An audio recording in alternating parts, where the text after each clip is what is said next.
Ang ako ay biyayang tinatanggap ko sabay, isinasakatuparan, ay isang malalim na pagninilay tungkol sa tunay na kahulugan ng pagiging tao. Ipinapakita nito na ang aking pagkatao, ang pagiging ako, ay hindi basta ibinibigay lamang, kundi isang biyayang may kakibat na responsibilidad. Hindi sapat na tanggapin ko lamang ang aking sarili. Kailangan ko rin itong isabuhay, ipakita at paunlarin sa pamamagitan ng aking mga kilos, desisyon at pagpili araw-araw. Kapag sinabing natatangi ang aking pagmemeron, sapagkat ako lamang ang maaaring maging ako, ipinapaalala nito na walang ibang tao ang pwedeng pumalit na kung sino ako. Ako lamang ang may hawak ng aking karanasan, aking isip, aking damdamin at aking pananaw. Dahil dito, ang aking pag-iral ay hindi dapat nakabatay sa panggagaya sa iba o sa pagkuha ng landas na idinidikta lamang sa akin. Ang pagiging ako ay isang paglalakbay na tanging ako lamang ang makakaunawa ng lubos. Dito, pumapasok ang ideya ng bukasyon. Ang bukasyon ay hindi lamang trabaho o kurso. Ito ay ang aking tawag. Ang tugon ko sa mismong layunin ng aking pag-iral. Ang sabi nga sa pahayag, dito ko matatagpuan ang aking sarili, ang aking bukasyon, ang aking kaligayahan. Ibig sabihin, ang tunay na kaligayahan ay hindi basta-basta galing sa tagumpay o pagkamit ng pangarap, kundi galing ito sa pagtupad sa kung sino talaga ako at sa pagtahak sa landas na akma sa aking pagkatao.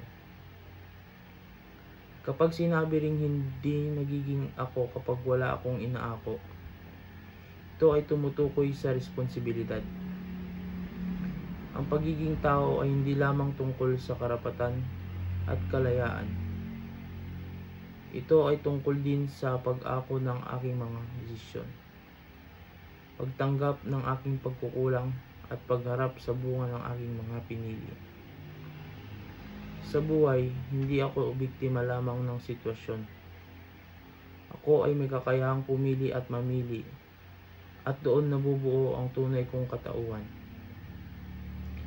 Isa pa, binibigyan diin ng thesis na hindi ko makukuha ang aking pagkatao sa panggagaya. Ang panggagaya ay madaling gawin, ngunit hindi ito nagbubunga ng tunay na saysay. Ang pagkikipag-ugnay sa aking sarili, sa aking karanasan at sa mga taong mahalaga sa akin ang nagbibigay hugis sa aking identidad.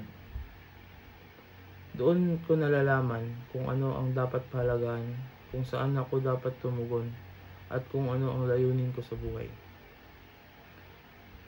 Ang huling bahagi ng pahayag ay nagsasabing hindi ito tuwid na landas, ngunit gabay sa pamumuhay. Totoo ito sapagkat ang pag-unawa sa sarili ay hindi madali yan. Ito ay isang mahabang proseso na may kasamang pagkalito.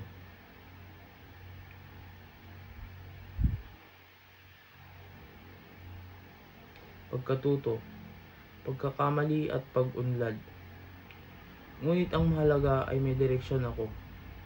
May gabay sapagkat alam ko ang aking pagkatao ay isang biyaya na dapat isinasakatuparan ng may layunin at pagmamahal. Sa kabuuan, ang thesis na ito ay naglalaman ng isang napakahalagang aral. Ang pagiging ako ay isang misyon. Ito ay isang tawag na kailangang tugunan, paunlarin at ipamuhay ng may karapatan at pag-unawa. Hindi sa pilitan, hindi pinipilit, at hindi kinokopya. Ito ay malayang pinipili at buong pusong inaako.